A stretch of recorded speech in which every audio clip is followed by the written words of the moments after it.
Welcome students. आज का हमारा लेक्चर नंबर 2 है second type of fossil fuels. इस लेक्चर से पहले हमने बहुत से सोर्सेस ऑफ ऑर्गेनिक कंपाउंड को स्टडी किया और उनके टाइप्स को भी पढ़ा, मगर आज जो हमारा टॉपिक है वो है fossil fuels, that is second type of fossil fuels. मतलब ये फॉसिल फ्यूल्स में दूसरा टाइप है, इसको कहते हैं सर पेट्रोलियम। इससे पहले जो हमारा लेक्चर था वो था कोयल के मुतालिक, और कोयल की डिस्ट्रक्टिव डिस्टिलेशन क्या है, उसकी प्रॉपर्टीज़ क्या हैं, उसके टाइप्स क्या हैं, वो सारे हमने स्टडी कर लिए। आज जो हमारा टॉपिक है वो है पेट्रोलियम।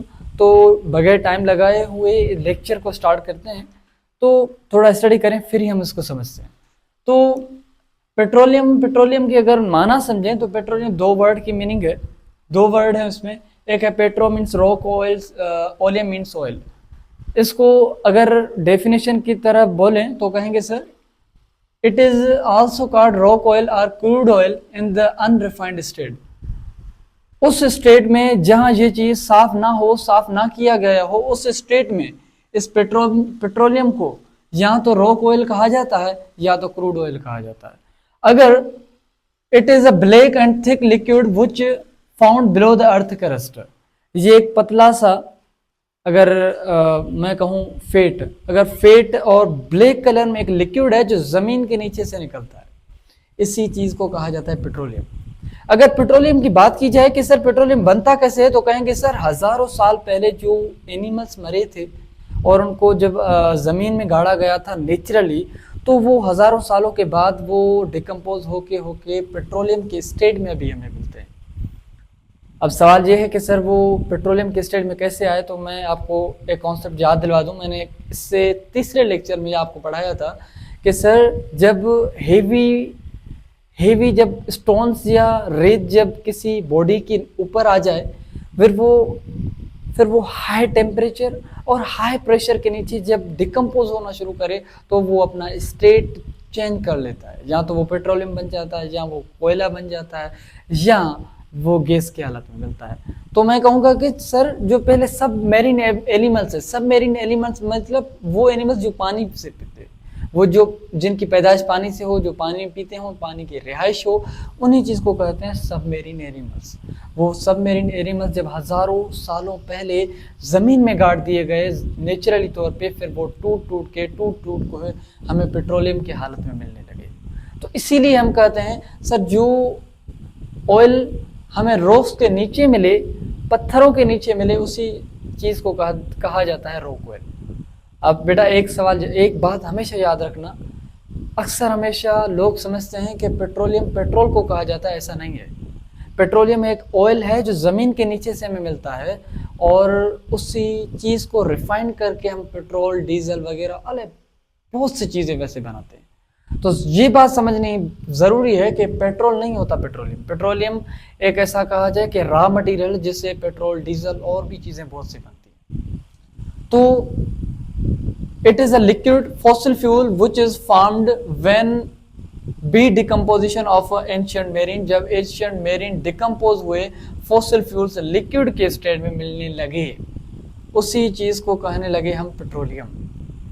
अगर अगला पॉइंट पढ़ें, it is a mixture of 500 plus hydrocarbons which can be used to separate it through the process is called fractional distillation। इसमें पेट्रोलियम में 500 से ज़्यादा हाइड्रोकार्बन्स हमें मिलते हैं, जिनको फ्रैक्शनल डिस्टिलेशन के दौरान उनको अलग अलग किया जाता है, सेपरेट किया जाता है। अब फ्रैक्शनल डिस्टिलेशन क्या है, मैंने आपको पहले लेक्चर में पढ़ाया था कि सर जो कोल टार होता है ना, कोल टार, उसकी भी स्टेट पेट्रोलियम जैसी ही होती है। अब कोल टार को टेम्परेचर दे के उसको डिफरेंट स्टेट में, डिफरेंट प्रोडक्ट में निकाला जाता है कोल टार को। इसी तरह जो हमारा पेट्रोलियम भी होता है ना, वो भी रॉ मटेरियल है। जब उसको आप हाई टेम्परेचर देते हैं तो वो टेम्परेचर की बिना पर डिफरेंट स्टेट देने लगता है।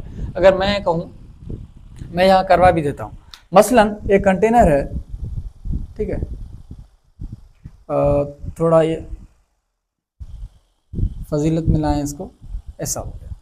अब मैं कहूँ इसमें डिफरेंट पोल्स हैं, डिफरेंट नालीज हैं, नल्स हैं, और इसमें कोई पेट्रोलियम पड़ा हो, मतलब रॉ मटेरियल जो हमें रॉक ऑयल मिला, इसमें मैं कहूँगा 500 से ज़्यादा हाइड्रोकार्बन्स मौजूद हैं, ऑर्गेनिक कंपाउंड्स मौजूद हैं, जो पेट्रोलियम हमें मिला, अगर मैं इसको हीट देना शुरू करूं नीचे से, तो डिफरेंट टेम्परेचर पे डिफरेंट प्रोडक्ट पहले निकलने लगे। मैं कहूँगा सर पहला जो प्रोडक्ट निकल गया वो हो गया मसलन पेट्रोल, दूसरा जो प्रोडक्ट मिला वो मिला डीजल, थर्ड जो प्रोडक्ट मिला हमें मैं कहूँ केरोसिन जो जहाज़ों में इस्तेमाल होता है, और फोर्थ मिला हमें नेप्थालिन जैसे कह लें।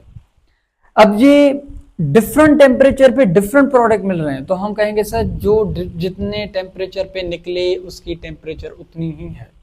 तो कहेंगे सर जो ज़्यादा टेम्परेचर पे निकले उसकी रेंज टेम्परेचर की ज़्यादा है। तो डिफरेंट टेम्परेचर पे फ्रिक्शन किया जाता है किसी भी ऑयल का, किसी भी पेट्रोलियम का, इसी चीज़ को कहा जाता है फ्रिक्शनल डिस्टिलेशन। डिस्ट्रक्टिव डिस्टिलेशन आपने पढ़ा था ना, वो किसी हार्ड मटेरियल में होता है, जैसे कोयला हो गया, उसको डिस्ट्रैक्ट किया जाता है, तोड़ा जाता है। अब इसको तोड़ा नहीं जा सकता, इसको डिफरेंट टेम्परेचर की बिना पे अलग किया जाता है, सेपरेट किया जाता है। जैसे पेट्रोल निकल गया, डिफरेंट टेम्परेचर पे हमारा डीजल निकल गया, डिफरेंट टेम्परेचर पर हमारा नेप्थेलिन निकल गया। इसी तरह फ्रिक्शन डिस्टिलेशन किया जाता है किसी भी रॉक ऑयल या पेट्रोलियम का।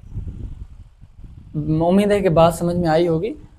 अब due to the different boiling points के लिहाज से ही निकलता है। मैंने कहा ना कि सर जितनी टेम्परेचर बढ़ाएंगे उतने ही टेम्परेचर प्रोडक्ट मिलेंगे, मतलब जिस पॉइंट पे वो निकल रहे हैं वो उनकी बॉइलिंग पॉइंट है। समझ में आई बात। उसके बाद सम इंपोर्टेंट फ्रिक्शनल ऑफ पेट्रोलियम्स, वो पेट्रोलियम मीन्स रॉक ऑयल के कुछ डिफरेंट फ्रिक्शंस निकलते हैं। अब फ्रिक्शंस इन्हीं चीज़ों को कहते हैं, डीजल को कह दिया, पेट्रोल को कह दिया, केरोसिन को कह दिया। अब ये फ्रिक्शन है क्या?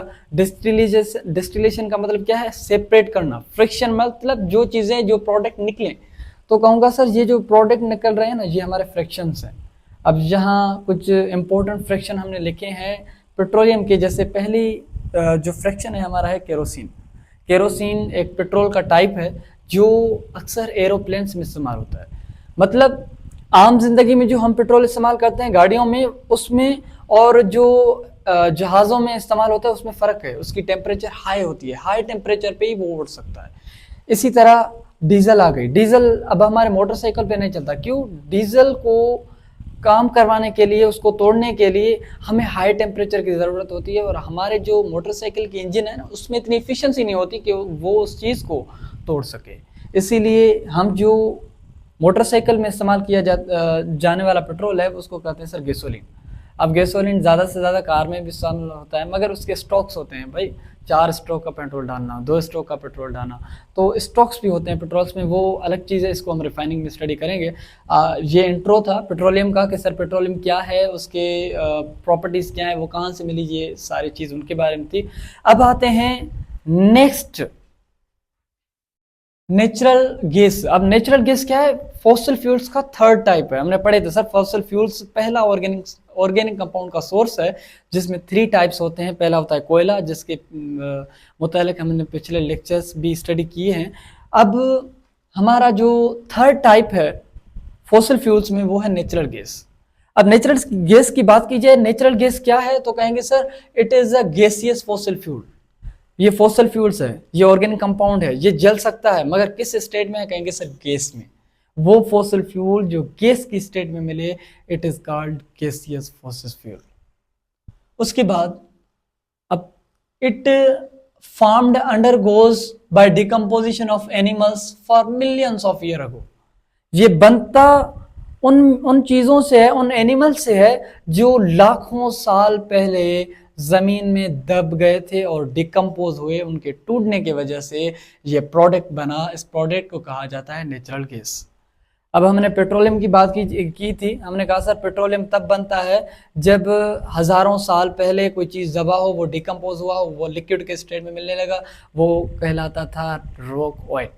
मगर ये जो चीज़ है ये लाखों सालों के बाद मिलती है। सब सेम ही एनिमल है, जब लाखों साल बाद आप उस एनिमल को निकालते हैं, तो निकालते नहीं, सॉरी, उन एनिमल से जो मिलता है उस प्रोडक्ट को कहा जाता है नेचुरल गैस। आपने पढ़ा होगा, किसी भी चीज़ को आप डिकम्पोजिशन के लिए रख दें, मगर आउटर एयर, आउटर इंट्रैक्शन उसके साथ ना हो, तो जो पहली प्रोडक्ट आपको मिलेगी, या तो वो सॉलिड के स्टेट में मिलेगा आपको, या लिक्विड के स्टेट में मिलेगा, या गैस के स्टेट में मिलेगा, गैस के स्टेट में मिलेगा। अब ये स्टेट दारोमदार रखते हैं टाइम पे कि कितने टाइम के लिए आपने उस प्रोडक्ट को डिकम्पोज करने के लिए रखा था। अब कोयले की बात की आपने कहा हजारों साल, अब पेट्रोलियम की बात की आपने कहा और हजारों साल ज्यादा, अब आपने जब गैस की बात की तो आपने कहा लाखों साल ज्यादा। मतलब गैस बनने में लाखों साल बन जाते हैं किसी भी एनिमल के डिकम्पोज होते होते। तो ये बात समझ में आई कि लाखों साल एनिमल्स जब दबे डिकम्पोज हुए तो हमें जो प्रोडक्ट मिली वो थी नेचुरल गैस। उसके बाद इट इज कॉल्ड सुई gas in Pakistan because was discovered in सुई बलोचिस्तान। इसको सुई गैस भी कहा जाता है पाकिस्तान में, जो नेचुरल गैस हमें मिलता है। मगर सबब क्या है इसको नेचुरल गैस को सुई गैस कहने का? क्यों जो ये बलोचिस्तान के किसी इलाके सुई नाले इलाके में, सुई के नेम वाले किसी इलाके में निकला था पहले पाकिस्तान में, इसीलिए इस चीज को कहा जाता है सुई गैस। अब it is the mixture of flammable hydrocarbon. ये मिक्सचर होता है फ्लेमेबल मतलब जलने वाले, वो हाइड्रोकार्बन जो जल सकें उनका मिक्सचर होता है क्या? Natural gas. तो अब फ्लेमेबल हाइड्रोकार्बन कौन से हैं? कहेंगे सर CH4 मीथेन जलने वाला हाइड्रोकार्बन है। उसके बाद कहेंगे सर इथेन जलने वाला हाइड्रोकार्बन है। तो कहेंगे सर हमारा जो नेचुरल गैस है it is the mixture of flammable like methane, like ethane, like propane. इन चीजों की मिली हुई कंपाउंड है क्या? Natural gas. उसके बाद it is a commonly use for the domestic fuel. इसके घर में आम तरह इस्तेमाल किया जाता है जलाने के लिए। आपने घर वालों को देखा होगा गैस पे रोटी पकाते हैं, तो जो गैस है ना वो भी हमारा फॉसिल फ्यूल ही है। क्यों? हमने पढ़ा था gas is the gaseous fossil fuel is called natural gas. Natural gas ही है वो जो आप घरों में इस्तेमाल करते हैं। इसी चीज को फ्यूल के तरह इस्तेमाल किया जाता है, इसलिए कहते हैं कि सर इसको डोमेस्टिक यूज भी किया जाता है। It produce less pollution than the coal and petrol. आपने सुना होगा कि सर जो कोयले की गाड़ियां हैं या जो गाड़ियां पेट्रोल पे चलती हैं उनमें ज्यादा पॉल्यूशन क्रिएट होता है। आपने कभी भी देखा नहीं होगा, ज्यादा से ज्यादा जो गैस पे गाड़ियां चलती हैं उनसे उनकी पॉल्यूशन इतनी ज्यादा नहीं होती। क्यों? जो भी चीज गैस पे चलते हैं उनकी मतलब तमाम थोड़ी शरह होती है कार्बन डाइऑक्साइड एक्सक्रीट करने की, निकालने की। इसीलिए कहते हैं सर ये जल गए, इफिशिएंसी मिल गई, काम हो गया। मगर जो पेट्रोल और कोयला है ना उसको ज़्यादा तोड़ना पड़ता है, दम लगाना पड़ता है, फिर उसमें से और भी कंपाउंड निकलते हैं जहरीले। इसीलिए कहते हैं सर ये पॉल्यूशन फैलाते हैं कौन? कोयल और petrol as compare to natural gas. Natural gas वाले गाड़ियां हमेशा पॉल्यूशन कम देती हैं। उसके बाद हैव अ नो स्मेल। ये कंडीशन याद रखना, नेचुरल गैस की कभी स्मेल होती ही नहीं। ये MCQ भी आया था पिछले साल सिंध बोर्ड में कि सर जो नेचुरल गैस है have a smell? No, natural gas की स्मेल नहीं होती। अगर स्मेल होती है ना वो स्मेल हम आर्टिफिशियली उनको देते हैं। आप मीथेन की बात करते हैं, मीथेन नेचुरल गैस है, मगर मीथेन की कोई फ्लेम कोई स्मेल नहीं होती। अगर स्मेल है तो वो नेचुरली दिया जाता है। इसके लिए C2H5SH इथाइलिन मेरकेप्टेन इस्तेमाल किया जाता था 1% नेचुरल गैस में। इसीलिए वो कहते हैं सर जो नेचुरल गैस है उसकी मतलब स्मेल नहीं है, मगर स्मेल है तो उसको हम खुद इंक्लूड करते हैं उस चीज में। उसके बाद कंपोजिशन ऑफ नेचुरल गैस की बात की जाए। अब नेचुरल गैस की कंपोजिशन क्या है? हम मान लेते हैं सुई गैस सुई बलोचिस्तान से मिल गया। अब सवाल यह है कि उस सुई गैस में कौन कौन से कंपाउंड कितने हैं? इसी चीज को कहा जाता है कंपोजिशन, मतलब हिस्सेवारी करना, उनको तोड़ना ग्रुप्स में। तो पहली अगर कंपाउंड की बात की जाए जो नेचुरल गैस में मौजूद है कंपोजिशन के तौर पर, तो कहेंगे सर मीथेन मौजूद है 95%। उसके बाद इथेन मौजूद है C2H6, वो है 4%। इथेन मिलता है नेचुरल गैस में 4%। और